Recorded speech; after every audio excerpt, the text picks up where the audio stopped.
Hay un tipo de llanto que nadie escucha. No el llanto ruidoso.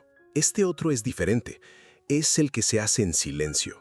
En la cocina, de madrugada, cuando los hijos ya están dormidos y tú tienes la cara metida entre las manos y la boca cerrada para que nadie te oiga. Para que nadie sepa que esta noche, otra vez, no sabes cómo va a llegar el mes que viene. Guadalupe conocía ese llanto de memoria.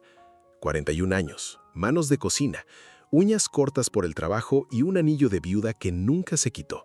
No por amor ya, sino porque le daba vergüenza que la vieran sin él, como si la mano sola dijera demasiado. Ese lunes específico, el lunes que lo cambió todo, estaba sentada con el plato de gallo pinto delante y los ojos clavados en la pared.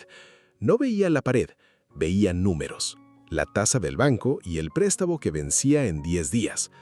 El gallo pinto se enfrió. Ella no lo notó. Lo que voy a contarte no es un truco, no es un sistema que te hace rica en 30 días. Es lo que le pasó a una mujer real cuando subió una montaña a buscar respuestas y encontró algo que no esperaba encontrar. Quédate hasta el final, porque lo que viene cambia algo en la manera en que piensas los lunes. Y cuéntanos, ¿desde dónde nos estás escuchando hoy? Nos encanta saber desde qué rincones del mundo nos seguís. Cuéntanoslo en los comentarios. En el pueblo donde vivía Guadalupe, había 30 casas en el mejor de los casos. Y en la más alta de todas, al final del camino de piedra que subía el monte sin pedir permiso, vivía Doña Margot. Nadie sabía su nombre de pila. En el pueblo a Doña Margot le decían la rica, no por presumida, nunca la vieron comprar nada que no fuera necesario, sino por lo que tenía. La casa grande, el terreno hasta el río, las gallinas que eran demasiadas para tenerles nombre. Y Doña Margot, 69 años, viviendo sola allá arriba desde que su marido murió 30 años antes. Guadalupe había subido una sola vez. Fue a llevarle leña. Subió sudando, con la carga sobre los hombros y la boca seca, y Doña Margot le abrió la puerta con un vaso de agua de naranja, real, con pulta, dulce, de esas que ya casi no se hacen. «Siéntate», le dijo, con un movimiento de mano que no pedía permiso. Guadalupe se sentó, y en vez de irse cuando terminó el agua, se quedó, porque la cocina olía a algo que no sabía nombrar. A quietud, a una paz que no había sentido en mucho tiempo. Ese fue el único almuerzo que compartieron, y antes de que Guadalupe se fuera, Doña Margot le dijo, sin mirarla, mientras lavaba los vasos, «Vuelve el lunes que viene». Guadalupe no volvió. Tenía miedo. ¿Miedo de qué? No sabía. Tal vez miedo de que la rica fuera como todas las ricas que había conocido, distantes, duras y mirando desde arriba, por encima del hombro. Pero ese lunes, el de la deuda, el del gallo pinto frío, se acordó de esa frase. «Vuelve el lunes». Y ella volvió. La casa olía diferente, no a limpio exacto, a algo más viejo, más detenido, como si el tiempo allá arriba pasara de otra manera. Doña Margot estaba sentada en la cocina, delante de una mesa pequeña de madera oscura. Llevaba la misma bata de flores azul deslavada, con un botón roto en el cuello que nunca había sido reemplazado. La bata que decía, «Hoy no tengo que impresionar a nadie». Encima de la mesa había 5 cosas. Un lápiz amarillo, corto, gastado, un vaso de agua con una rodaja de limón flotando como una luna pequeña, un sobre cerrado, blanco, sin destinatario, una libreta pequeña y negra con las páginas amarillas por el tiempo, y un cigarro puro apagado, largo, marrón. «¿Qué hace con esas cosas?», preguntó Guadalupe. Doña Margot sonrió, no con los dientes, sino con la mirada. «Porque hago estas 5 cosas cada lunes, sin falta, desde que tengo memoria». «¿Y qué cosas son?». «Lo que me ha hecho rica, mija». La palabra quedó flotando en el aire como el humo de una candela apagada. Guadalupe pensó en la deuda y en el préstamo. «Yo no soy rica», dijo. «Trabajo en la cocina de la escuela y no me alcanza ni para medio mes». «¿Y qué haces cuando no te alcanza?». «Lo que puedo, lo que sale». Doña Margot asintió despacio. «Justo por eso estás aquí». Si esta historia te está resonando, si estás reconociendo algo de tu propia vida en las palabras de Guadalupe, dale like ahora, para que más personas que necesitan escuchar esto puedan encontrarlo. La primera cosa es dibujar lo que quieres. no escribirlo, sino dibujarlo. ¿Dibujar? Guadalupe la miró. Pensó que había subido la montaña para hablar de dinero, no para hacer manualidades de escuela. Vine aquí por lo del préstamo, no por dibujar. Lo sé, dijo doña Margot, sin moverse. Por eso dibuja, mija. Doña Margot tomó el lápiz amarillo y lo puso sobre la mesa delante de Guadalupe. Dibuja lo que quieres de verdad, no lo que crees que debes querer, lo que quieres tú. Cierra los ojos, imagínalo y dibuja lo primero que veas. Guadalupe miró el lápiz, miró la ventana. Estuvo a punto de decir que no tenía tiempo para esto, que la deuda era en 10 días, que venía a buscar algo concreto, no filosofías de montaña. Pero algo en la quietud de esa cocina, en el peso de esa mujer que no pedía permiso para nada, le hizo callarse. Cerró los ojos y lo que vio fue una casa. No la casa donde vivía, otra. Con techo rojo, siempre había querido un techo rojo, desde niña, sin saber por qué. Con un árbol al lado, con una hamaca colgada entre el árbol y el muro. Tomó el lápiz y dibujó. Mal hecho, torcido, un techo que no era techo, un árbol que parecía más un fantasma que un árbol, pero lo dibujó. ¿Y esto qué tiene que ver con el dinero?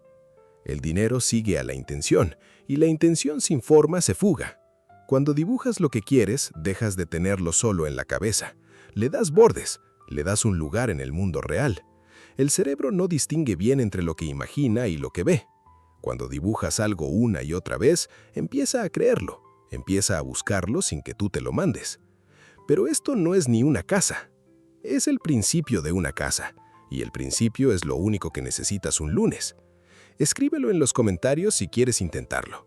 Una sola palabra. Lo que querías dibujar si hubieras cerrado los ojos ahora mismo. La segunda cosa es buscar sin mirar. Es tomar un vaso de agua con limón y mirar por la ventana. Sin hacer nada. Solo mirar. ¿Eso es todo? Eso es todo, mija. Y es lo más difícil de las 5. ¿Cómo puede ser lo más difícil no hacer nada? Porque llevas años haciendo algo todo el tiempo. Porque cuando te sientas sin hacer nada, te entra la culpa. Y la culpa miente. Cuando buscas desde el miedo, miedo de que no llegue, miedo de que se acabe, ese miedo tiene un olor que lo espanta todo. Pero cuando miras el mundo sin esperar nada, miras desde la certeza de que algo va a llegar. Y eso atrae. Doña Margot señaló la ventana. Guadalupe miró. Afuera había un árbol, grande, viejo, con las ramas abiertas como brazos de abuela que no cierra cuando abraza. Las gallinas picoteando la tierra sin apuro. El camino de piedra bajando hacia el pueblo. Y por primera vez en meses, quizás en años, Guadalupe no pensó en la deuda. No pensó en el préstamo. Solo miró.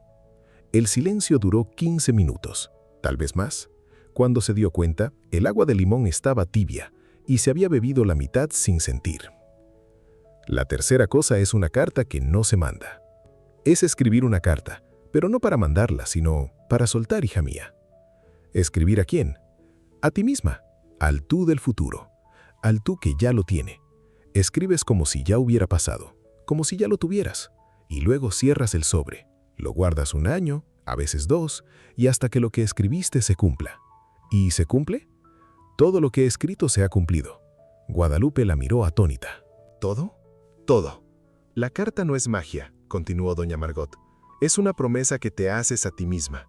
Y cuando una mujer se hace una promesa a sí misma y la cierra en un sobre, algo en ella empieza a moverse para cumplirla. Guadalupe tomó el lápiz y empezó a escribir, sin parar, dejando salir lo que llevaba meses atascado.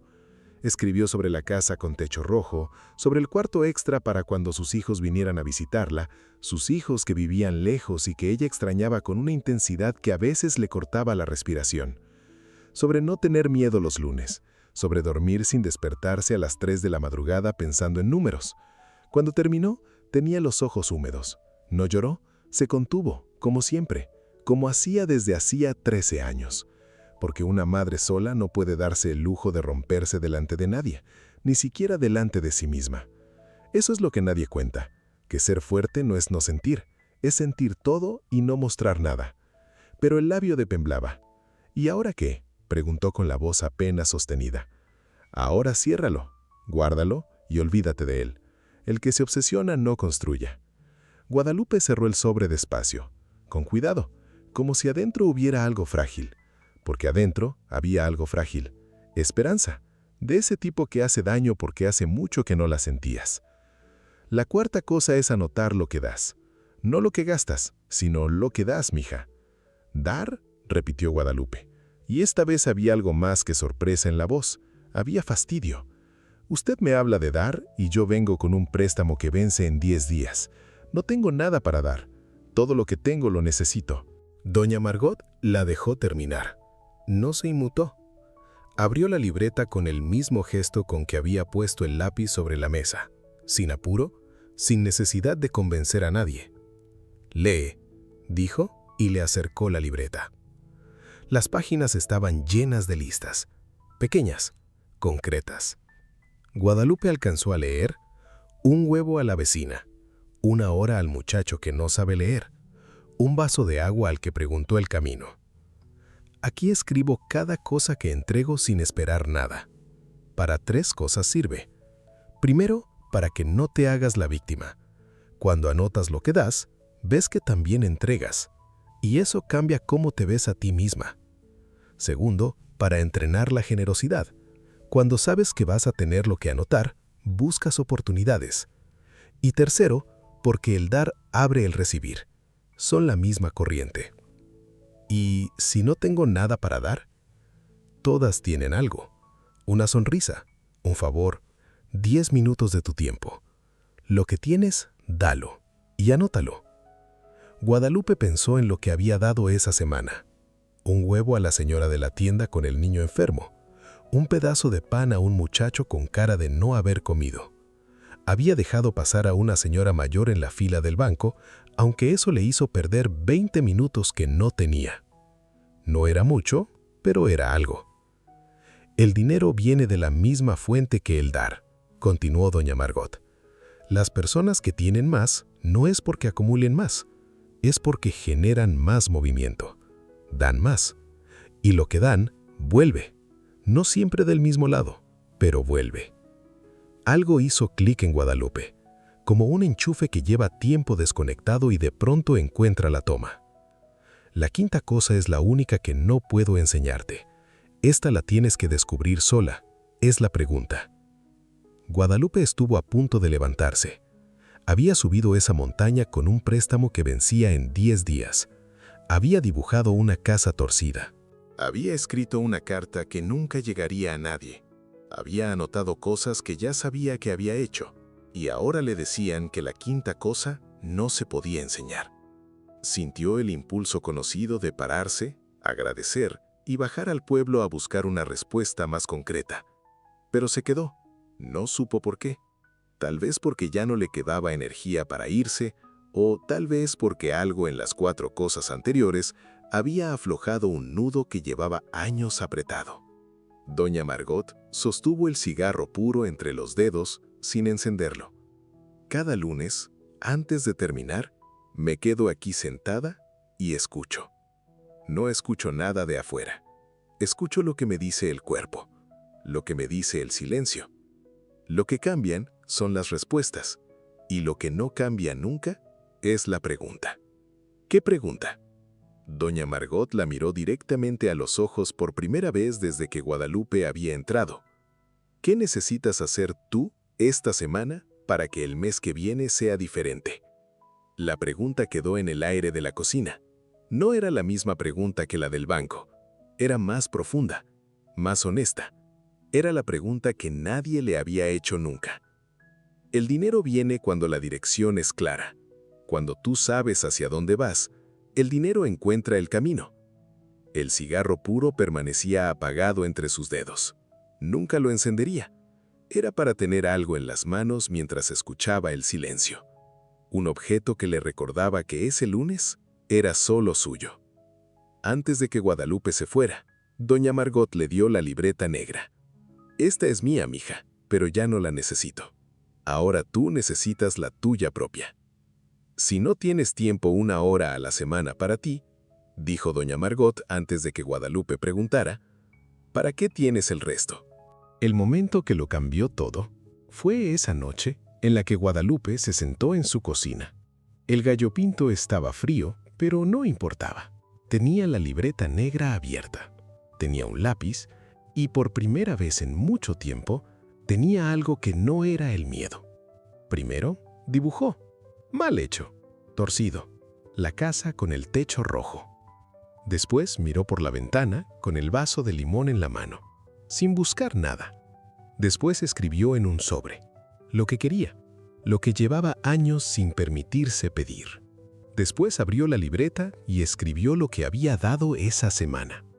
Y antes de apagar la luz, se quedó quieta, 5 minutos, simplemente escuchando. Y lo que escuchó fue esto. Mañana llama al banco. Pide hablar con el supervisor, no con el cajero, con el supervisor. Pregunta por las opciones de refinanciamiento. Solo pregunta. Eso era todo. Una instrucción concreta, pero posible. No sabía de dónde había salido esa idea, pero la anotó. Y el martes siguiente llamó. La supervisora del banco era una mujer de unos 50 años que se llamaba Rosa. Rosa llevaba 13 años en ese banco y nunca había visto a una cliente llamar para preguntar, no para quejarse, no para amenazar, simplemente para preguntar qué opciones había. La mayoría llama cuando ya no tienen salida, le dijo Rosa. Usted está llamando antes. Eso lo cambia todo. Tardaron 3 semanas en renegociar el préstamo. No fue mágico, fue trabajo, fue papeles, fue reuniones y formularios que Guadalupe tuvo que rellenar varias veces porque la letra de los bancos está escrita para confundir. Pero al final del mes, la tasa había bajado, el plazo se había extendido, la presión en el pecho, ese peso que llevaba meses instalado entre los pulmones y el esternón, se alivió. No todo, un poco, pero un poco ya era suficiente para respirar. Y cada lunes, Guadalupe hacía sus 5 cosas. Y cada semana, el silencio le daba una instrucción pequeña, concreta, pero posible. A veces de dinero, a veces de personas, a veces era solo descansa, o a veces era simplemente llama a tu hijo. Un lunes de varios meses después, Guadalupe subió el monte con un sobre en la mano. La primera carta que había escrito. Cumplía 1 año. Doña Margot la leyó en silencio, y cuando terminó la dejó sobre la mesa. «Pero yo sigo en la misma casa», dijo Guadalupe. «Pensé que ya la tendría, la del techo rojo». «Hace 1 año tenías miedo de no poder pagar el préstamo. ¿Tienes ese miedo hoy?» «No». «Hace 1 año te despertabas de madrugada con el pecho apretado. ¿Lo haces hoy?» «A veces, pero mucho menos». La casa no es el objetivo, la casa es el símbolo. Lo que de verdad cambió no está en el papel, está en ti, en cómo te levantas los lunes, en que ahora tienes una pregunta, en que ahora escuchas. ¿Sabes qué tienes ahora que no tenías hace 1 año? Un lunes de verdad, tuyo, no del banco, no del préstamo, sino tuyo. Guadalupe miró la carta, esa casa torcida, a ese árbol endeble, y entonces, por fin, lloró. Sin hacer ruido, con la cara metida entre las manos, con la boca cerrada para que nadie la oyera romperse, como siempre, como toda la vida. Doña Margot no se movió, no le puso la mano encima, no dijo nada, solo se quedó sentada al otro lado de la mesa con el cigarro puro apagado entre los dedos, dejando que el llanto existiera sin apurarlo. Guadalupe lloró por el préstamo y lloró por los 13 años de contener la respiración cada vez que se abría el correo. Lloró por sus hijos que vivían lejos y a quienes no había llamado en 2 semanas, porque la culpa de no tener noticias buenas que dar era más pesada que el silencio. Lloró por el anillo que seguía en su dedo no por amor, sino por miedo a lo que la mano sola podía decir. Y lloró por todas las noches que había apagado la luz con la boca cerrada y los ojos secos y la mandíbula apretada. Lloró por la carta, por haber escrito en ese sobre cosas que nunca se había permitido pedirle a nadie, ni a Dios ni a sí misma. Cuando se le pasó, levantó la cara. Tenía los ojos hinchados. Se limpiaría con el borde del delantal más tarde, en la bajada, cuando nadie la viera. Pero aquí arriba, en esta cocina que olía a tiempo detenido, no le importaba que la vieran rota. Doña Margot la miró. Solo eso, sin decir que todo iba a estar bien, porque no lo sabía. Sin decir que era valiente, porque eso no era lo que Guadalupe necesitaba escuchar. Solo la miró como quien le dice a alguien, «Ya te vi, ya sé que estabas cargando esto». Pero esta vez no de miedo, esta vez de alivio, del tipo que sale cuando llevas demasiado tiempo cargando algo y alguien finalmente te dice, «Ya puedes soltarlo». Lo que dejó doña Margot. Doña Margot murió ese invierno. Murió dormida, en la cama grande de la casa arriba del monte, con la bata de flores azul deslavada y el botón roto en el cuello. La libreta negra estaba en la mesita de noche abierta en una página que decía, «Lo que das, vuelve. Lo que dibujas, se hace. Lo que escribes, se cumple. Lo que miras, llega. Y lo que escuchas, es la verdad». En el testamento dejó la casa a Guadalupe, no porque fuera su familia, sino porque era la única que había subido cada lunes durante 3 años sin faltar, la única que había entendido que los lunes no son el principio de la semana laboral. Los lunes son el único día que te pertenece del todo, si decides usarlo. Guadalupe subió al monte el lunes siguiente. Se sentó en la misma silla, puso el lápiz, el vaso, el sobre, la libreta, el cigarro puro apagado. Y antes de empezar, miró por la ventana. El árbol seguía ahí, las gallinas picoteaban. El camino bajaba hacia el pueblo. Desde arriba, todo se veía diferente, más pequeño, más manejable, más suyo. Hoy, Guadalupe vive en la casa grande arriba del monte. Y cada lunes sube alguien nuevo, una mujer del pueblo, un hombre o una chica joven que no sabe qué hacer con su vida. Y Guadalupe les dice lo mismo que doña Margot le dijo a ella. Hay 5 cosas, cada lunes, sin falta. Y les da un lápiz gastado, un vaso con limón, un sobre blanco y una libreta negra. No tienes que creerme, solo pruébalo. Un lunes. Y ellos lo prueban. Y el lunes siguiente vuelven. Y el siguiente. Y así. ¿Y tú que me estás escuchando ahora? ¿Cuántos lunes has llegado sin saber qué hacer? Sin saber si va a alcanzar. ¿Cuántos lunes te has levantado con ese peso en el pecho que no tiene nombre, pero que tú conoces perfectamente? Solo una cosa te pido. Esta semana, este lunes, prueba una sola de las 5 cosas. Dibuja. Solo dibuja. Cierra los ojos y dibuja lo que quieres. Mal hecho, torcido, no importa cómo. Y luego escríbelo en los comentarios. Este lunes empiezo. Esa es tu promesa, no para mí, sino para ti. Suscríbete a Testimonios del Alma y activa la campanita. Hay más historias como esta, de mujeres reales que encontraron la abundancia donde menos la esperaban. Y comparte este video con esa persona que conoces que trabaja sin parar y aún así siente que nunca llega. A veces, una hora el lunes lo cambia todo. Que tu semana que viene sea distinta. Que llegue el martes y ya hayas empezado. Un saludo enorme, querida comunidad, y nos vemos en la próxima historia.